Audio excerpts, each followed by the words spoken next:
Hi everyone. Alright, so we're going to talk about square roots. So if you remember from our first lesson, the parent function for a square root is y equals the square root of x. There's no transformations or anything happening to it. And the graph looks just like this. You have 0, 0, 1, 1, 4, 2. Basically, these are points that are perfect squares. So if we plugged in 0, 0, or we plugged in 0 as an input, we should get 0 out. And this is for our parent function. So if we plug in 1, square root of 1 is 1. And if we plug in 4, square root of 4 is 2. So that's where those points come from. So if you had enough of the graph, you could plug in 9. That's also a perfect square. Square root of 9 is 3. So the domain for your parent function is 0 to positive infinity inclusive. And the range is also 0, positive infinity inclusive. Okay. There's no anchor point. We're going to cross that out.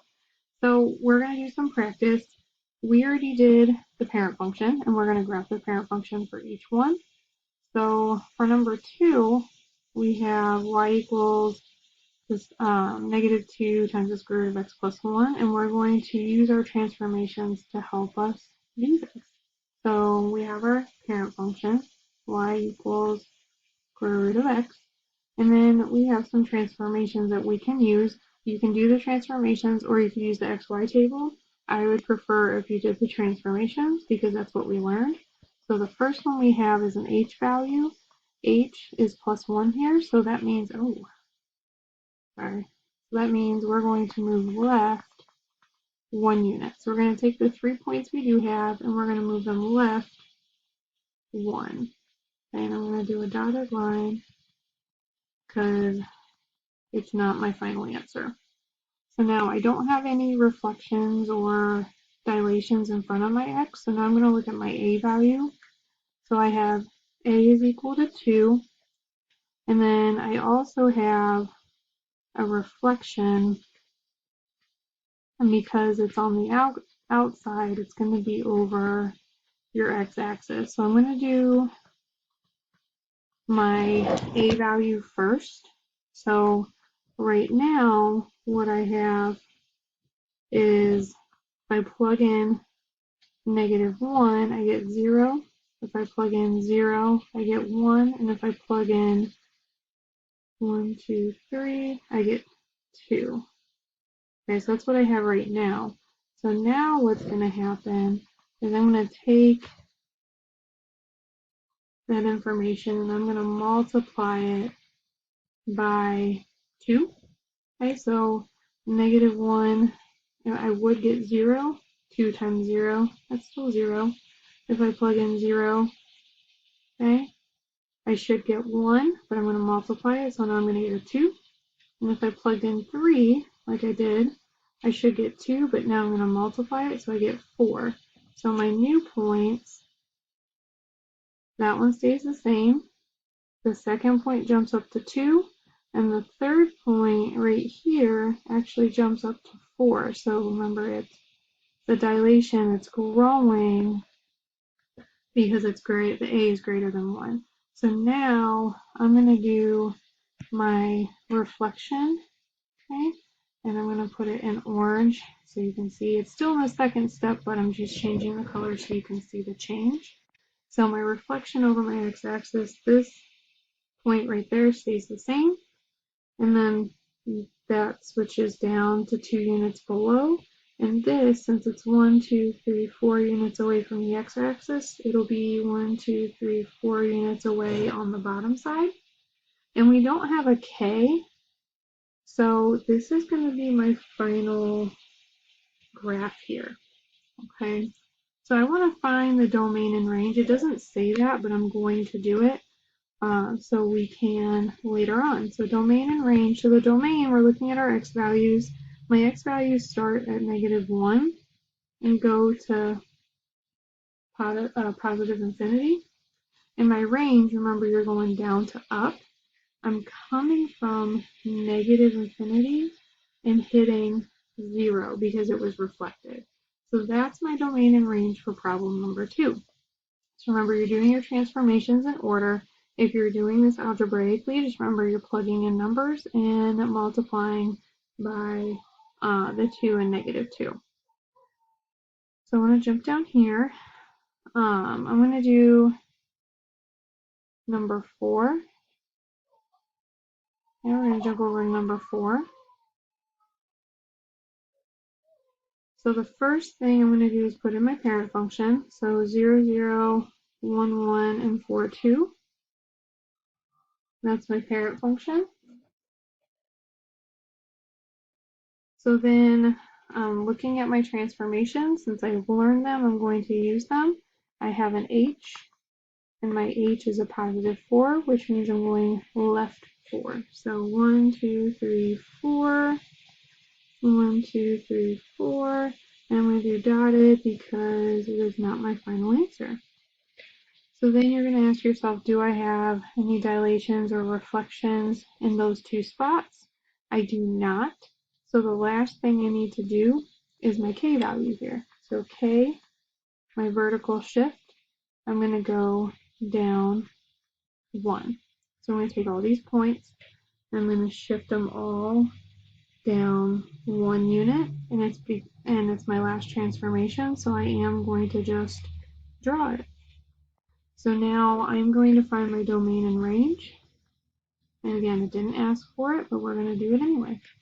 So domain, looking at my x values, it starts at -4 and goes to +infinity. In my range, remember you're going down to up. It looks like my first y value doesn't start until -1. And it also goes all the way to +infinity. Okay, so that's number 4. Okay, you just have an h and a k. We didn't have any other special stuff with it. All right. So I want to take a look at, let's take a look at number 6. Take a look at number 6. So this one's kind of backwards. We haven't had one that looks like this yet. So what I'm going to do is, just because it's backwards doesn't mean I don't know how to do it. I'm just going to change the order. I'm going to put my square root with the a in front, and that -2 comes with it, and that's going at the back. So because it's a radical, it's a square root, I'm going to go ahead and put my parent function in. And then I'm going to go ahead and do my transformation. So typically we have an h value, but we don't have an h here. We don't have anything else inside with this x. So the first thing that I actually have that I can do is this 3/4. So a here equals 3/4. And you may not have a pretty number, okay? You may not have a pretty number, but that doesn't mean you can't do it. So what I have right now is 0, 1, and 4. And when I plug them in, I get 0, 1, and 2. So what I need now is, when I plug in those numbers, this is 4. When I plug in those numbers, I need to take 3/4 times that. So 3/4 times 0 is 0. Square root of 1 is 1, times 3/4 is just 3/4. Square root of 4 is 2, okay, times 3/4 is 6/4, and we can reduce that, and that turns into 3/2. And we're going to graph those points. It's not going to be perfect because they're fractions, and that's okay. So this is 0, 0, 1, 3/4 is about right here, and then 4, and then 3/2, that's 1.5, is about there. And I'm going to do a dotted line. You can see that the fraction kind of smushes it down, it compresses it like we've talked about. So you have your compression here. The last one we did had a, last one of the examples we did had a stretch. So, and now the last thing you need to take a look at, since you've done A, do you have a reflection? We do not have a reflection because this 3/4 is positive. So we're going to take a look at our k value. So k is our shifting up and down. So we're actually going to move this down 2. And again, it's not going to be exact because it's fractions, but we're going to do the best we can. So moving down 2, so 3/4, moving down 2, 1.5, moving down 2, so 1, 2. And then this is our final graph, so we're going to do our best to graph it in there, and then we're going to find our domain and range, just like we have been. So domain, my x values still start at 0, so that hasn't changed much from my parent function. And my range, if you go down to up like we've talked about, it actually starts at -2 and goes to positive infinity as well. So that's my domain and range. Okay? So just because you have fractions doesn't mean it's going to be more difficult. It just means you have to be a little bit more careful how you graph. Okay, so that's number 6. Let's take a look at, let's see if I can find another one. Let's do one with a lot of different steps. So let's do number 10. So number 10, we've got y equals -5 square root of x minus 4 plus 4. Again, I know it's a square root, so I'm going to go ahead and put my parent function in so I can see where I'm coming from. So again, the first thing I need to look at is, do I have an h? And I do. So I have an h which is shifting left or right. And because it's a -4, I'm going to shift right 4. So 1, 2, 3, 4. That shifts over 4, and 1, 2, 3, 4. This one's right at the edge of our graph. And I'm going to make it dotted because it's not my final answer. So then you need to ask yourself, do I have a reflection or anything right here in front of the x? And I do not. So the next thing I'm going to take a look at is this a value. We have an a and we have a reflection. So a is actually equal to 5. And then part of that you have a reflection because it's on the outside. You're going to reflect it over your x-axis. So we're going to do the dilation first, and then we will do the, I'll just make that 3. We'll do the dilation first and then do the reflection. So right now, the points that I have, I need to look at what I'm given now. So my x values, my inputs right now from this blue function, I have 4, I have 5, and I have 8. And so when I plug them in to the square root x minus 4, 4 minus 4 is 0, so it's 0. 5 minus 4 is 1, square root of 1 is 1. And 8 minus 4 is 4, square root of 4 is 2, which is the points that I have here. So now I need to take that information and I need to multiply it by 5. That's the only difference of what I'm doing now. So I have the same inputs. I'm going to take this column that I found and I'm going to multiply it by 5. So 5 times 0, 0. 5 times 5, or 5 times 1 is 5. And 5 times 2 is 10. So I can graph just a couple of these points. So 4, 0.